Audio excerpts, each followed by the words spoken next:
दरम्यान एक मोठी बातमी, मुंबईत आज सकाळपासून सुरू असलेल्या पावसामुळे पश्चिम द्रुतगती महामार्गावर मोठी वाहतूक कोंडी निर्माण झाली आहे। बोरिवलीकडनं वांद्र्याच्या दिशेने जाणाऱ्या मार्गावर वाहनांच्या लांबच लांब रांगा लागलेल्या आहेत।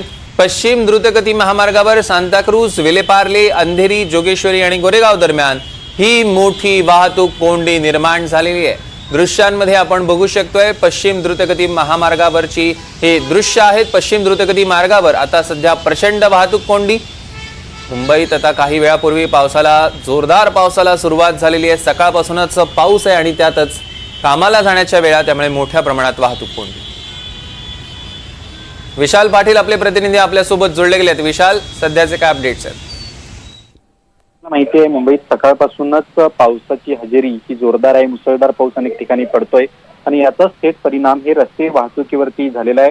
आज मुंबईतील पश्चिम द्रुतगती मार्गावरती भली मोठी रांग वाहनांची लागलेली आपल्याला पाहायला मिळते। बोरिवलीकडून वांद्रेच्या दिशेने येणाऱ्या या सगळ्या रस्त्यांवरती वाहनांच्या लांबच लांब रांगा लागलेल्या आहेत। जवळपास 1 ते 1.5 तास हा वाहन चालकांना इथपर्यंत पोहोचण्यासाठी अवधी लागतोय। त्यामुळे सकाळपासूनच ज्या पद्धतीनं या महामार्गावरती सांताक्रूज, विलेपार्ले, अंधेरी, जोगेश्वरी, गोरेगाव दरम्यान ही वाहतूक कोंडी जी आहे ती मोठी निर्माण झालेली आहे आणि याचा पावसाचा थेट परिणाम मुंबईतील आता रस्ते वाहतुकीवरती झालेला आहे। सद्यस्थितीला ही वाहतूक कोंडीची जी आहे तिनं काहीशी गती घेतलेली आहे। मात्र मुंबईतील पावसाचे अपडेट जर घ्यायचे झाले तर पावसानं आता विश्रांती घेतलेली आहे आणि त्यामुळे अनेक ठिकाणी जी वाहतूक कोंडी मोठ्या प्रमाणात झाली होती त्या वाहतूक कोंडीला आता काहीशा प्रमाणात जी आहे ही गती मिळालेली आहे। मात्र अनेक ठिकाणी अशाच पद्धतीची वाहतूक कोंडी पाहायला मिळते। सौरभ, निश्चितच विशाल, या संदर्भातले अधिकचे अपडेट्स आपण घेऊ। तुर्तास धन्यवाद।